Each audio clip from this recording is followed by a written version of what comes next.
E dando continuidade ao nosso segundo tempo, né, do nosso podcast, aqui onde o Dr. Haroldo conduziu de forma aí magnífica a conversa. Sem atraso no reitor. Isso é exatamente ele dando já um enfoque assim sobre 206.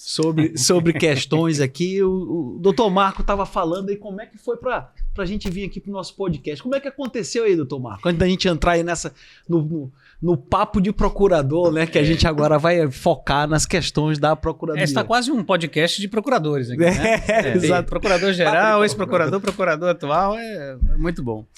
Bem, Eduardo, primeiro um prazer estar com você. Nós, como amantes do esporte, né?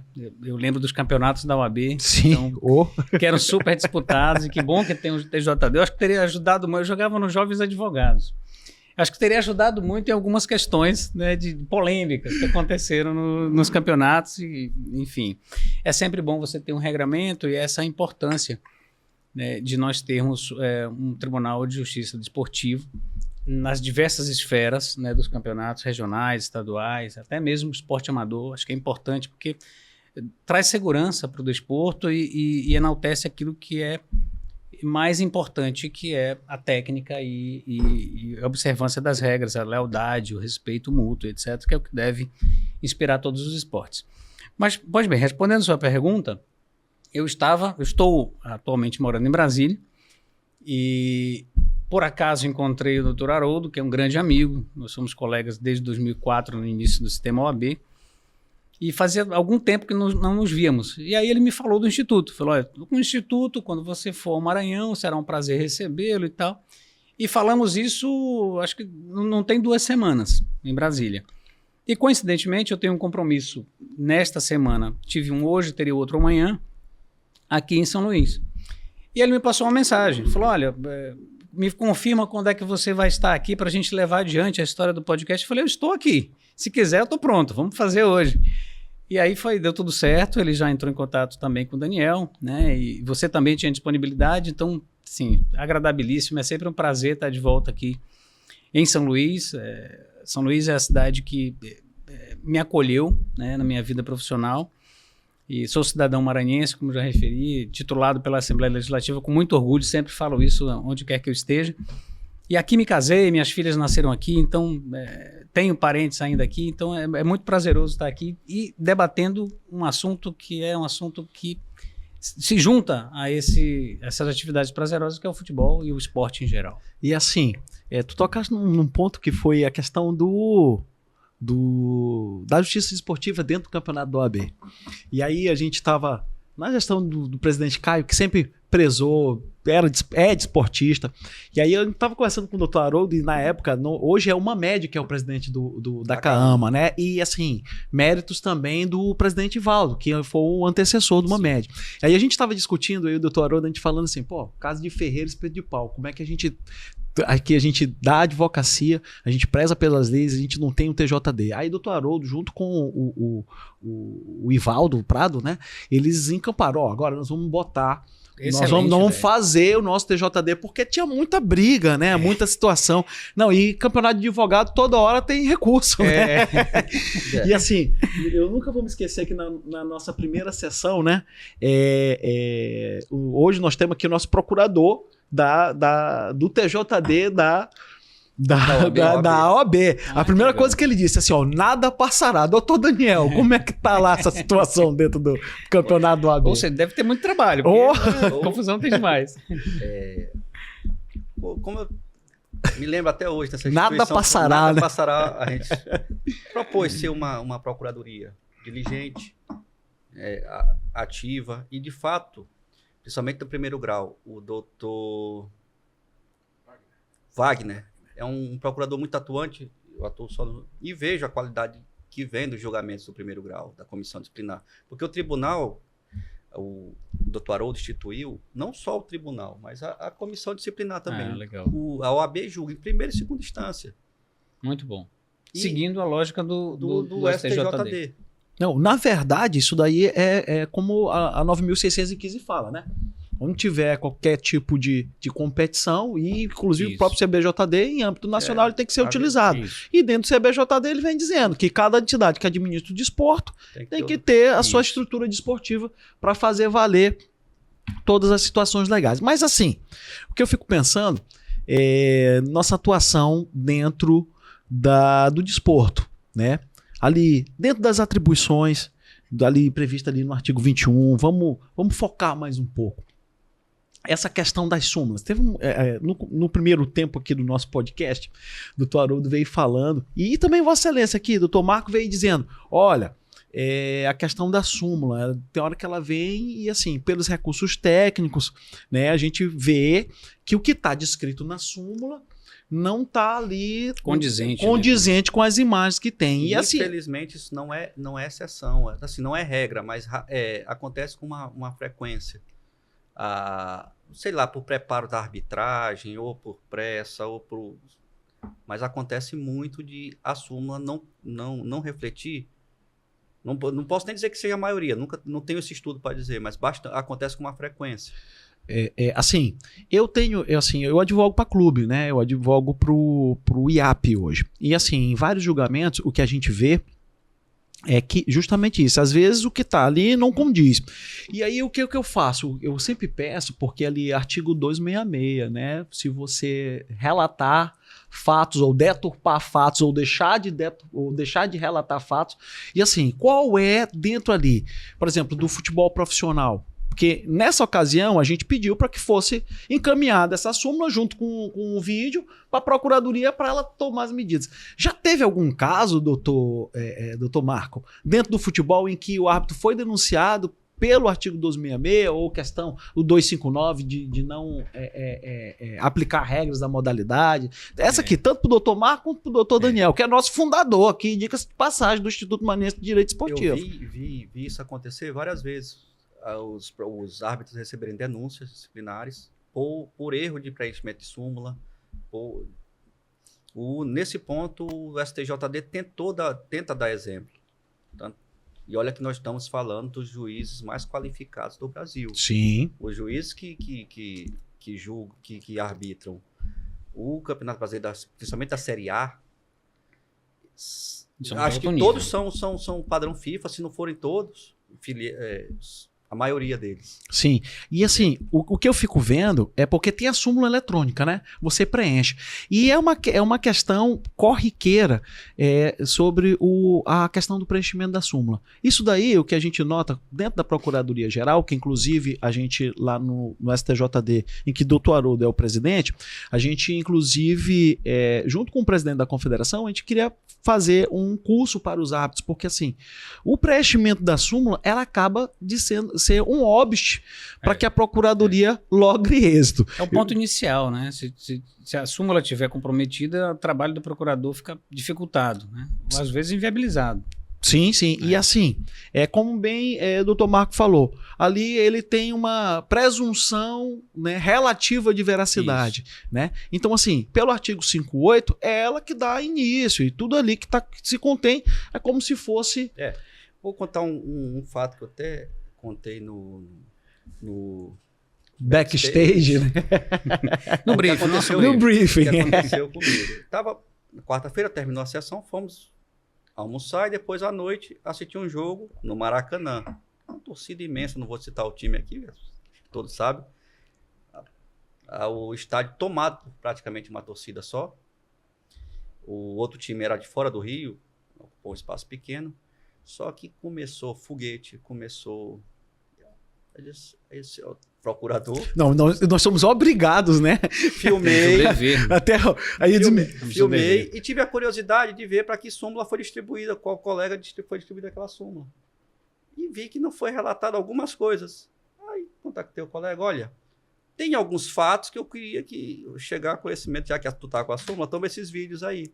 E ele denunciou pelo que estava na súmula e o que estava no meu vídeo. Perfeito. E juntou o vídeo na instrução. Perfeito.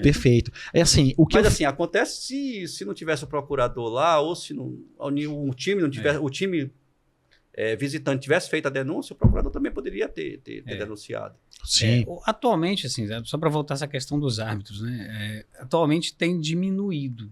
Sim. a frequência das desconformidades da súmula com a realidade, né? Acho que até porque há um avanço do uso das ferramentas tecnológicas. Sim. O YouTube, né?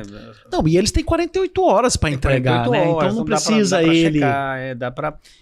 Mas os erros que têm acontecido são erros, acho que assim, diminuiu a frequência, mas aumentou a gravidade dos erros, né? Ou a importância, né, de uma falha no preenchimento da súmula ou mesmo um erro de enquadramento. Isso tem gerado uma certa discussão, inclusive da comissão de arbitragem, se não me engano, a Associação dos Árbitros, que assim, tem reclamado dessa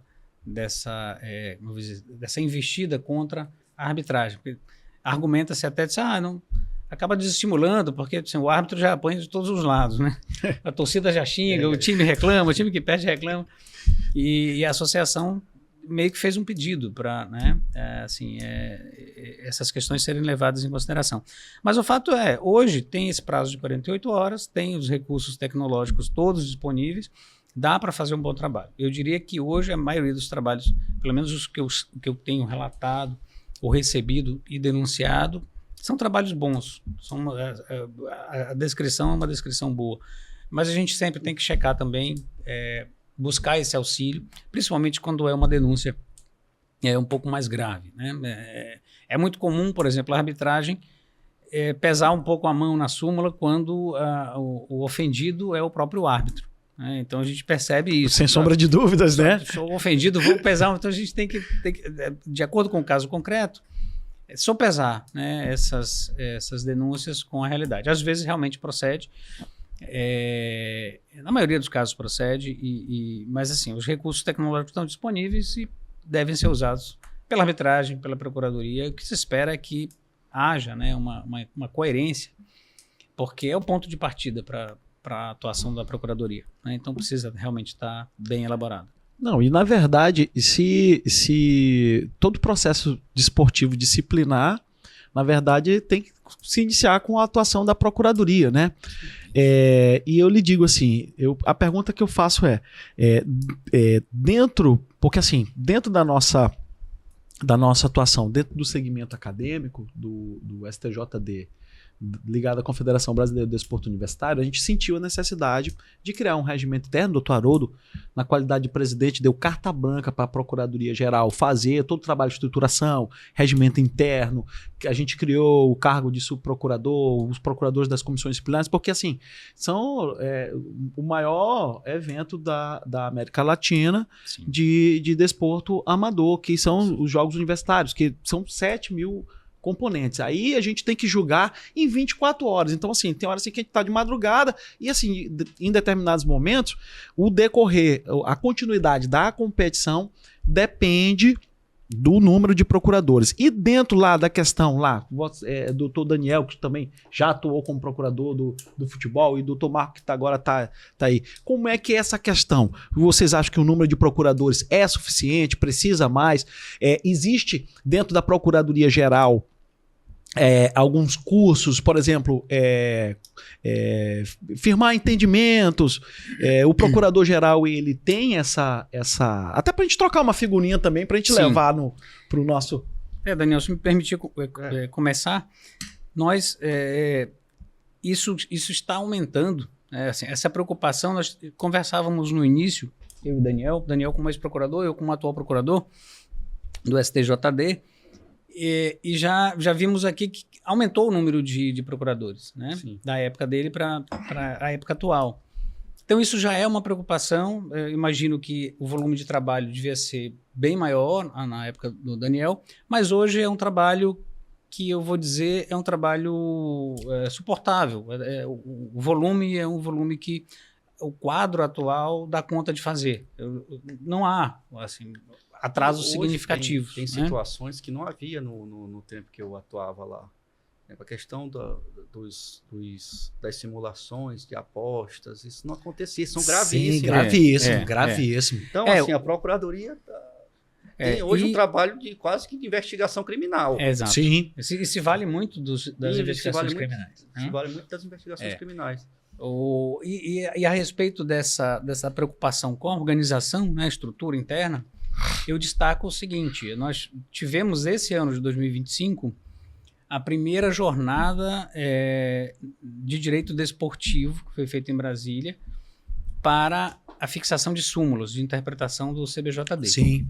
Então, isso, assim, um grande norte, porque, como o doutor Daniel referiu, essa questão das bets é uma questão nova. Então, assim, o CBJD... Sempre o direito atrás, né, do fato social, né? Exato. Então, a gente avançou demais. Se eu não me engano, são 35 súmulas que foram aprovadas. Assim, isso fruto muito do debate. E teve eu estava lá presente, teve mais de 80 propostas. Foi espetacular o trabalho. Foi espetacular. No Conselho da Justiça Federal. Porque o maior evento, assim. Nós tínhamos, assim, dentro de cada comissão ou de cada procuradoria, o subprocurador deixava a gente à vontade. Falou, olha, peguem os casos práticos e sugiram. De acordo com o encaminhamento que vocês dão, sugiram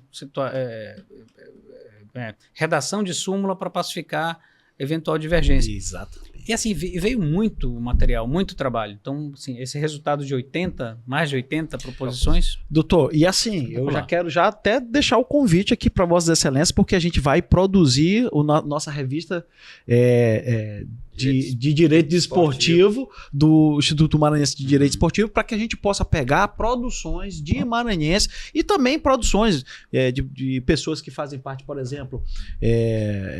sobre estudo sobre prescrição do doutor Fedato, que era procurador da Comissão Disciplinar, hoje ele é o presidente da Comissão Disciplinar Nacional, junto aos Jogos. Lá. Então, assim, a gente está aqui de braços abertos, porque o que a gente quer é produção literária, porque isso é uma coisa que falta muito. Mas, enfim, dentro dessas propostas aí, a gente também estava criando o nosso CBJDU. E a gente estava vendo a questão da instrução e julgamento. A dinamicidade, inclusive, foi pauta aqui do que foi debatido aqui no primeiro tempo. E dentro dessa dinamicidade, a gente vê que o procurador ele tem que ter jogo de cintura, então ele tem que ter muito preparo, ele tem que ter conhecimento dos artigos, até para desqualificar, para botar, para fazer, para impugnar. Uma questão que eu acho nevrálgica, que eu pergunto para vocês. Antes de dar a palavra ao relator, pergunta se a parte se tem provas a produzir. Sim. Certo? Então, assim, isso é um prazo pré-exclusivo. Então, assim, de repente, se surgem novas provas, como é que isso fica feito? O que vocês acham dentro dessa situação? Se às vezes 10 minutos é suficiente para a procuradoria quando são vários denunciados. Então, assim, vocês acham que dentro desse rito ele precisa ser modificado, ele precisa ser revisto, o encaminhamento das provas, como ela vem sendo produzida, cinematográfico, se existe no STJD, me disseram que era 5 minutos antes, 5 minutos depois, para ver o que aconteceu com o lance de agressão, se teve revide, se ele foi... Enfim, o que vocês acham sobre a instrução e julgamento dentro do viés da Procuradoria? Isso prejudica? Isso daí, no meu ver, porque assim, como eu atuo como advogado desportista, eu tô do outro lado também. Então, e o assim, outro lado é mais fácil? É mais fácil, é mais fácil. A defesa é amplo. Sim. Pode chegar lá, não. Estamos cerceando na defesa. Sim, sim. E o de acusar é restrito. Você, a princípio, está restrito à súmula, está restrito a uma informação que você tem que checar, mas tem que estar basilado, bitolado aos elementos que você tem. Você não tem o leque de amplo que a defesa tem. Não sei se eu me fiz entender. Sim, sem dúvida. Mas o que eu tenho percebido, pelo menos na 5ª comissão, que é onde eu participo, e eu acho que isso é uma tônica, porque trocando figurinhas com os colegas, a gente vê que é mais ou menos esse é o encaminhamento no julgamento, né? Realmente, esse prazo quando tem vários denunciados ou é uma denúncia complexa, prejudica o trabalho da Procuradoria. Sem sombra de dúvida. Mas, pelo menos na minha comissão, a gente tem contado com uma adaptação à realidade por parte do presidente da comissão, que é o Paulo Cel, no caso da minha comissão, que é advogado da União e preside também a 5ª comissão. Então, geralmente se tem ampliado, né, esse tempo de acordo com a complexidade do caso ou das provas a serem analisadas. Essa questão da preclusão, ela cede também a questão do princípio da ampla defesa. Então, Sim. a gente procura sempre aplicar os princípios gerais, porque os princípios eles têm essa vantagem de se adaptar ao caso concreto com maior facilidade do que a norma, né? Então, esses princípios gerais de direito, principalmente os princípios, são garantias constitucionais aplicáveis a todo e qualquer procedimento, eles precisam ser observados e eles ajudam nessa interpretação da norma, porque todas as demais normas têm que se adequar à Constituição. Mas um detalhe importante, que eu acho que é importante para quem está assistindo e ouvindo, é que o direito desportivo ele tem previsão constitucional. Sim, né? No artigo 217 da Constituição Federal. E como o 217 está lá para o meio da Constituição, os princípios e garantias estão no início, então os princípios e garantias eles têm uma hierarquia maior e todo o direito desportivo também deve seguir essas orientações. E aí já dentro da filtragem constitucional, né? Exato, exatamente, né? Então, assim, procura-se resolver com base nos princípios essas lacunas ou essas particularidades, né, quando o caso é um pouco mais complexo e exige, né, essa atuação do procurador. A vantagem da justiça desportiva é que ela tem muita flexibilidade quanto à forma. A Sim. forma da instrução, o CBJD... Oralidade. Oralidade Isso, é ampla, né? Então, assim, quanto à questão da forma, não da matéria, ela é muito flexível. A instrução, você pode chegar na hora lá, eu tenho... Ou pós julgamento, achei uma prova, de uma revisão.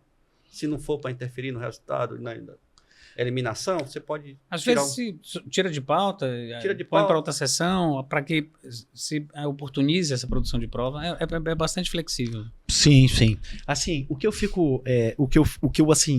eu combato veementemente quando eu tô... Assim, porque para mim é um negócio assim dualístico que uma hora eu acho que é bom, mas quando eu tô defendendo, mas quando eu tô como procurador-geral, eu acho isso péssimo.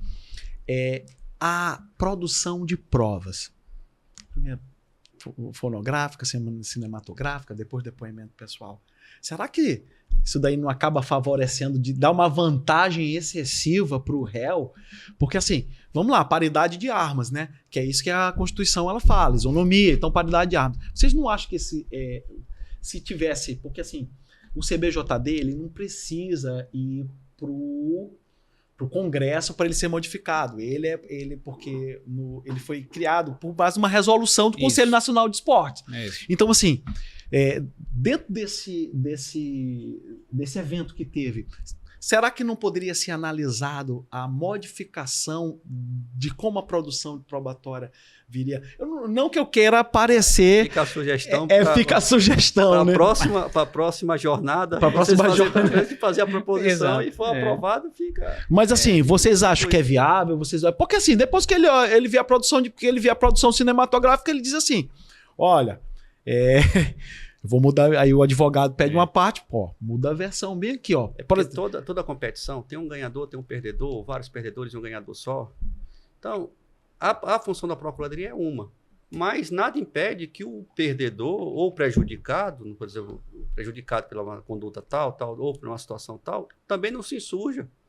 Exato. Aí que a paridade de armas está aí. Olha só. A função da procuradoria será o MP do esporte. Perfeito. Inclusive, mas tem a outra parte. Não, inclusive no CBJD, ele tem a intervenção de terceiros, porque você tem até 24 horas antes do julgamento para você pedir para você participar. E ali tu pode trazer outros subsídios para ajudar a procuradora. Porque assim, se o cidadão for, se esse atleta aqui ele tomar um gancho maior, talvez ele não te enfrente ali na frente. Imagina que no eu acho penal o Ministério Público com a mesma força e a mesma amplitude de defesa de ataque, não vou dizer de defesa, mas de ataque que a advocacia tem. Sim. Eu acho, e aí é um ponto importante, assim, nesses 10 meses que eu estou atuando no STJD, eu nunca tive um caso de, vamos chamar de assistência, né, da procuradoria por parte do interessado ou da vítima. Mas às vezes aqui então, aqui tem, né? Eu faço bastante. E outra coisa que eu ia assim colocar, eu acho que esse celeiro universitário onde você está atuando, Eduardo, eu acho que é uma é isso mesmo, é um celeiro onde os casos mais inusitados vão acontecer, ou seja, é um laboratório para você criar regras mais gerais. Sim. Porque as denúncias no STJD, campeonatos regionais, nacionais, elas acabam se repetindo na maioria das vezes. Então você tem ali 95% dos casos. É fácil simular, né? É fácil criar súmula, né? Você cria um padrão, né? E, Isso assim, foi discutido muito na jornada, nas partes, nos momentos de descontração, que não, o direito esportivo não é só para o futebol, apesar de ser Isso. aplicado em sua maior... Na sua maioria, né? Na sua maioria, É. por futebol. É porque onde é o maior esporte, o esporte mais divulgado do Brasil, e onde Não, tem... na verdade, futebol não é esporte, é religião, né? religião, como diz. E o futebol, assim, ele tem essa característica de unir todas as classes sociais, Sim, todos é muito os gêneros. democrático, é Você bem entra universal. num táxi, universal. Você entra num táxi, você conversa com futebol. Você está numa mesa de um evento Sim. formal, você fala de futebol. Não, e o que é interessante era o que a gente estava discutindo aqui fora, que até No backstage. no backstage, Backstage. Que ele estava falando assim. Como a gente sai dessa monocultura do futebol, a gente começa a notar situações que a gente, dentro do futebol, a gente acaba não pactuando, não notando.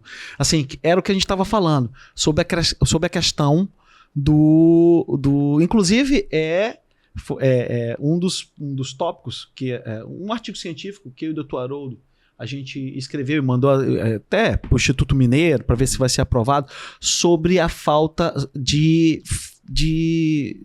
fechar o tipo penal dentro de determinados artigos. Por exemplo, no nosso caso, o artigo 250, artigo 254, 254A, artigo 258, que é quando fala assim, constitui exemplos, por exemplo, a agressão física, constitui exemplo de agressão física. Aí tem lá o artigo, tem o parágrafo, o inciso 1, o inciso 2, sem prejuízo de outro. A agressão física para o futebol não é a mesma agressão física para o boxe. Pro boxe, exatamente. Então, assim, tem que se adequar o direito esportivo a cada modalidade.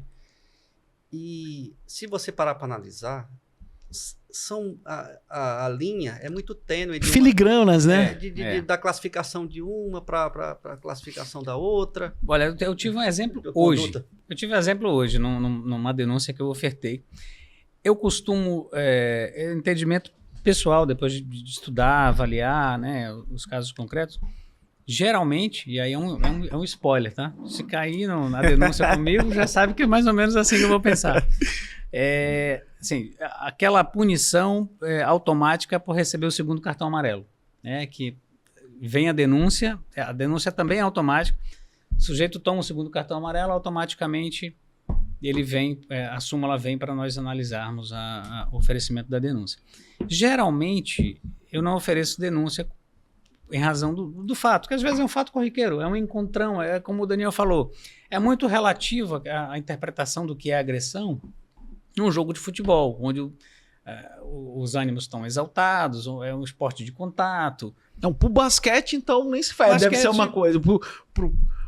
Pro handball é outra. Exatamente. Então, geralmente, quando é cartão vermelho, decorrência automática do segundo cartão amarelo, no caso do futebol, eu não ofereço denúncia. E justifico. O fato foi um fato leve, enfim. Mas hoje eu tive um caso que justificava o oferecimento da denúncia, mesmo se tratando da punição automática do segundo vermelho, porque era um pontapé, né, fora do lance de bola, da disputa de bola, e que gerou um tumulto entre os dois times, que quase poderia, né, resultar numa agressão coletiva, numa confusão. 257 é rixa, né? Pois é, exatamente. Então, assim, né, tem casos e casos, e aí que está a arte, né, da Procuradoria de interpretar esses casos e sempre levar também um exemplo pedagógico. Quando eu tenho casos que se relacionam com o futebol sub-17, né, o sub-20, que os profissionais estão ali, início de carreira, então eu tenho um olhar mais sensível. Primeiro, para a imaturidade natural, né, do jogador, e segundo, para constituir exemplo para a carreira dele, porque esse jogador ele pode estar numa competição internacional, é muito comum, né, no caso do futebol e outros esportes também, o atleta se destacar naquela modalidade, ser contratado por um time europeu e etc. Então, ele vai e vai ser o retrato do Brasil no mundo, né? Então ele precisa desse exemplo pedagógico também no futebol, quando ele está começando, né? Especificamente, qualquer outro esporte. Então eu procuro ter esse olhar como procurador e às vezes coloco isso nas denúncias. Olha, esse fato corriqueiro aqui, às vezes até desclassifico, né? Tem uma possibilidade, dependendo da tipificação, de desclassificar, de uma suspensão para uma advertência. Né? E o próprio tipo penal, nos seus parágrafos, eles vêm dando essa possibilidade, né? E então, nos julgamentos, as interpretações são muito tênues. A maior discussões era, sei lá, um exemplo aqui. Frustrou a chance clara de gol. É muito aberto. O que é uma chance clara de gol? Exatamente. Olha, e sabe... Muito subjetivo. E às vezes... Não, e assim... Aí o cara era o último homem. Não. Porque o último homem ainda tem um goleiro. Pois e assim, o que a gente fica... O que a gente fica... às vezes eu fico conversando com lá as pessoas que compõem a Procuradoria, que... primeiro... a responsabilidade que você tem que fazer a denúncia, porque se a inicial é o projeto da sentença, então a denúncia ela tem que estar com as mesmas preocupações processuais que a gente tem normalmente. E o que é interessante, assim, que eu fico vendo... E o árbitro fazer essa interpretação, botar na súmula, você tem que denunciar. Não, sem sombra de dúvidas. Agora você vai ver o vídeo, esse cara faria esse gol. Não, tá entendendo? E assim, lá a gente tem a possibilidade, porque tudo é transmitido pela TV, lá porque eles têm uma TV CBDU, inclusive até já dando já um spoiler aqui, que nós estamos com um projeto de fazer a TV IMAD, que a gente vai transmitir congressos, vai transmitir coisas voltadas de direito esportivo, e assim, a gente acaba tendo essa ferramenta para que a gente possa ou fundamentar, ou então arquivar logo disso bem aqui. Sim. Aí o que eu fico pensando, aí surgem os problemas assim, mas eu vou arquivar com base em quê? Eu vou poder juntar esse vídeo se não tem ainda a instrução processual? Como é que é isso? Então, assim, são situações que a gente vai se deparando no decorrer da atividade da Procuradoria para que a gente possa, né, de repente, fazer coisas que não sejam fora da legalidade, mas que a gente, de repente, assim, a gente não quer denunciar por denunciar. A gente quer fazer um trabalho bem feito. A gente, como o doutor Marco vem falando, a gente não quer prejudicar ninguém, mas a gente também quer dar ali um caráter pedagógico, porque assim, o direito é formador de conduta dentro do esquema. Assim, eu sempre digo aqui que o esporte é o primeiro formador de conduta do ser humano quando ele está ali dentro de sociedade. E o direito, ele vem para dar esse apoio. Eu digo sempre que o esporte E a Procuradoria é a mola propulsora disso aí. O esporte, ele escancara o ser humano, né? O ser humano, no que ele da essência, no esporte você tem aquilo revelado. Então é muito importante para a formação, né? Por isso que eu falei da questão do campeonato sub-17, sub-20, você ter essa preocupação pedagógica também. Porque é onde o ser humano está aberto. Né? Ver que o esporte é a evolução do instinto humano. Sim. Antigamente o homem caçava para comer. Depois ele passou a fazer uns esportes para manter o instinto de caçador, sei lá, de predador. Na verdade, para você ali você legalizar a competitividade e para sair dentro... Porque a lei da selva foi banida, né? Banida, foi revogada há muito tempo atrás. Mas a competitividade continua. Continua. É intrínseca do ser humano, né? É instintivo. Doutor, e assim... Perfeito. Outra situação que a gente utiliza muito, assim, dentro das nossas conversas, dentro lá da Procuradoria Geral, junto com o procurador adjunto, com o subprocurador, os procuradores das comissões, a gente vem falando sobre transação disciplinar, 80A.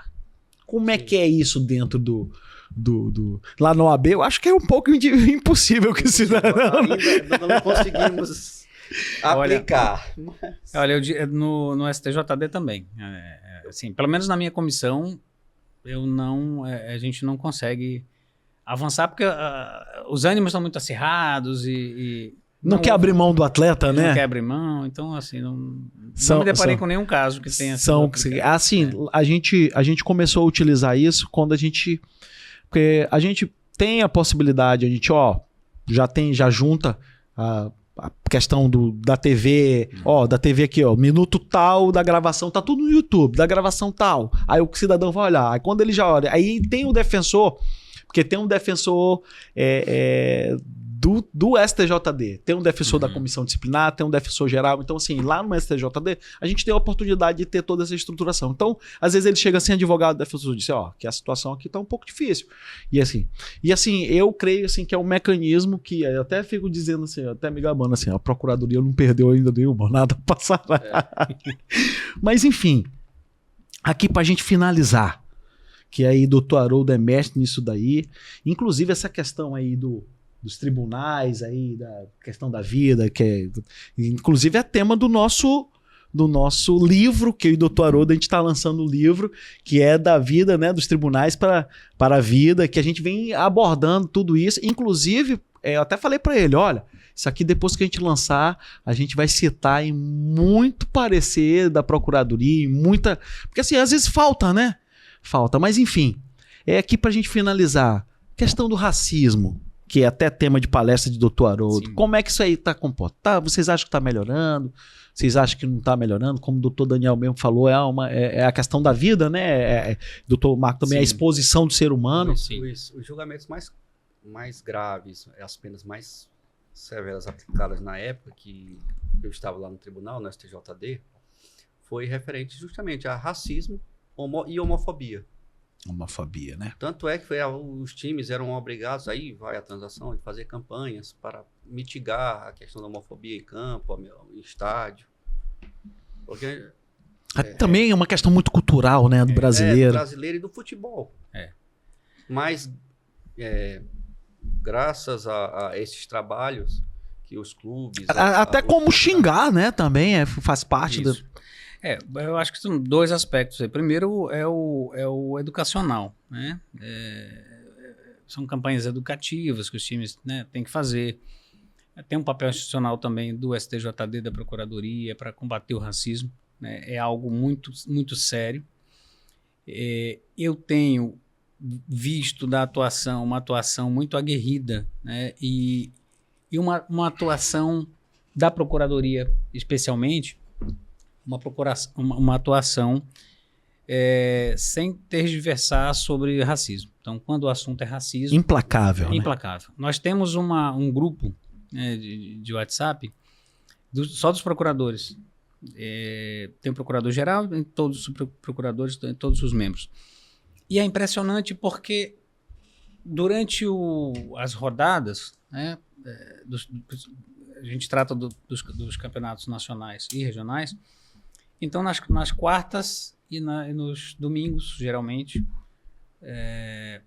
tem um debate muito grande. Quando acontece algum fato de racismo, é imediatamente a atuação da Procuradoria. E muitos voluntários, né, os voluntários dizendo, olha, eu assisti, ou eu tenho vídeo, eu ofereço a denúncia, aí 2, 3... Causa uma comoção, né? Então, todos se juntam, trazem elementos. Então, a Procuradoria tem sido implacável com essa questão do racismo. Nada passará. Não, e assim, é uma coisa assim que me deixa, uma informação que me deixa bastante tranquilizado, porque em que pese ser baby steps, passo de bebê, mas a gente vê que existe um grupo de pessoas, de profissionais do direito, que são profissionais do direito, que são provenientes de várias áreas, que nem outro dia, fazendo uma defesa sobre potencialidade lesiva do ato. Então, assim, a gente vê que é uma tese talvez que venha do direito eleitoral que a gente começa a aplicar dentro. Então, assim, mas o que eu vejo é que a Procuradoria, ela tem pessoas íntegras e que inadmitem esse tipo de conduta como algo aceitável numa sociedade civilizada. E assim, eu fico bastante envaidecido de ter dois profissionais aqui descabedal, de mão cheia, que hoje compõem uma área da justiça desportiva que é extremamente importante e que é pouco vista, que é pouco, vamos dizer, pouco difundida, comemorada, né? Pouco difundida, e que tem a importância tanto quanto os auditores que ali compõem, não desmerecendo ninguém. Mas assim... Daí a importância do Instituto, né? E e Madcast, né? Vamos chamar de Madcast. É um Madcast. Para a gente levar esse conhecimento para a população em geral, porque afinal de contas o esporte ele está presente na vida de todos nós. Sim, sim. Então, por mais que eu não goste de futebol, mas eu vou gostar do voleibol, eu vou gostar do basquete, eu vou acompanhar alguma atividade esportiva de um filho e etc. Então, é importante que as pessoas saibam que existe uma justiça desportiva, que inclusive impede a atuação da justiça tradicional, né? Dos tribunais tradicionais. É requisito de admissibilidade, exatamente, previsto na Constituição. Na Constituição Federal, na perfeito, 217. perfeito. Então você primeiro exaure a trâmite a instância desportiva para você pagar. Depois exatamente. Então, é preciso que as pessoas conheçam isso, né? E se para nós, né, com os nossos exemplos aqui, né, na primeira parte do podcast, de como chegamos, foi uma novidade, né? Sim. Imagina para a população em geral. Então, acho que esse trabalho que está sendo feito aqui é excelente para difundir a justiça desportiva, para consolidar a justiça desportiva. Eu quero parabenizar meu amigo Caio, que é presidente do Conselho Seccional, né, e também pelo Daniel e pelo Haroldo, por essa iniciativa da criação do Tribunal de Justiça Desportiva dentro da OAB. Porque é uma forma de difundir isso. Eu lembro, Eduardo, não tem muito tempo, né? Eu estava nos gramados, hoje eu me aposentei dos gramados. Pode falar, doutor, está tudo prescrito. Mas você pode falar, doutor, que nós nos sentíamos prejudicados de alguma partida e não tinha quem recorrer. A quem recorrer. E ia para o TJD. E aí, assim, mas não, a peculiaridade do campeonato da OAB exigia um tribunal, né, na OAB. Então, sim, está de parabéns pela iniciativa. Muito louvável, muito bacana para fazer parte do tribunal. Não. Com procurador. Quando eu levei essa ideia para o doutor Haroldo disse, não, nós vamos encampar isso daí, nós vamos fazer. E assim, eu vi que a gente passou de nível, a gente subiu de nível o campeonato, que é o maior campeonato amador do Maranhão. Então, assim, enfim, graças ao trabalho da Justiça Desportiva, que tem que ser enaltecida, graças ao trabalho da Procuradoria, que vem afinco fazendo o trabalho, e sem medo de repente, é um colega, mas não. Se não pode, às vezes não pode estar entre nós. Né? Porque no outro dia a gente tem que estar subindo a escadaria do fórum. E assim, doutor, assim para encerrar... Mas só está subindo a escadaria do fórum porque há o tribunal que pune em caso de exatamente. Um jogador do Maranhão cometer uma lesão. Exatamente. E assim...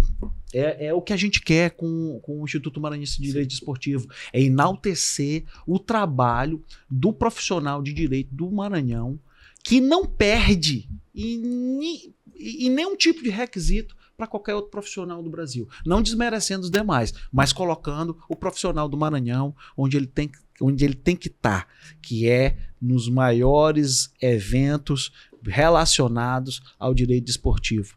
Porque aqui nós temos profissionais capacitados para ocupar e fazer brilhar o nosso estado como sempre foi de praxe, a gente ocupar os espaços mais importantes. Eu quero agradecer aqui, a gente podia passar ali, o pessoal está todo tempo, passou e nós passamos muito.